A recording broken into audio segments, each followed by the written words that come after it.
Hi friends, நம்மளோட சேனலில் நிறைய சிஸ்டர்ஸ் ஃபாலோவர்ஸில் இருக்கிறதுனால இன்றைக்கி அவங்க எல்லாருக்கும் ஒரு குட்டி மோட்டிவேஷன் தான் சொல்ல போகிறேன். என்னென்னு பார்த்தீங்கன்னா, நம்ம லைஃப்பில் நிறைய விஷயம் விட்டு கொடுத்துருப்போம். அம்மா அப்பா கிட்ட, தம்பி அக்கா கிட்ட, ஹஸ்பண்ட், ஈவன் இப்போ குழந்தைங்க கிட்ட கூட விட்டு கொடுக்க ஸ்டார்ட் பண்ணியாச்சு. இந்த மாதிரி எல்லாருக்கிட்டையும் விட்டு கொடுக்கறது தப்பு கிடையாது. விட்டு கொடுத்தா லைஃப் நல்லா தான் இருக்கும். ஆனால் இந்த ஒரு விஷயம் மட்டும் யாருக்கிட்டையும் விட்டு கொடுத்துறாதீங்க. என்னென்னு பார்த்தீங்கன்னா, உங்களோட செல்ஃப் ரெஸ்பெக்ட். ஒன்ஸ் ஒரு செல்ஃப் ரெஸ்பெக்ட் உங்கள் கிட்டே இருந்து போகுது அப்படின்னும் போது அவங்க கிட்டேருந்து நீங்கள் ஒரு ஸ்டெப் தள்ளி வந்துடுங்க. அதுதான் உங்களுக்கும் நல்லது, அவங்களுக்குமே நல்லது. இன்னைக்கு லஞ்சுக்கு பார்த்தீங்க அப்படின்னாக்கா வெள்ளை காராமணியும் கருணக்கிழங்கு போட்டு கொஞ்சமாக காரக்குழம்பு பண்ணிவிட்டு, காரக்குழம்பு அப்படின்னாலே கண்டிப்பாக கூட்டு இருந்துச்சுன்னா அவ்வளோ சூப்பராக இருக்கும். இன்றைக்கி வந்து பீர்க்கங்காய் கூட்டு தான் பண்ணியிருந்தேன்.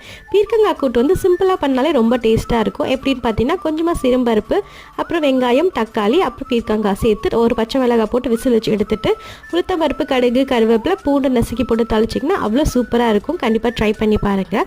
ஓகே ஃப்ரெண்ட்ஸ், அடுத்த vlogல பார்க்கலாம். பாய் பாய்.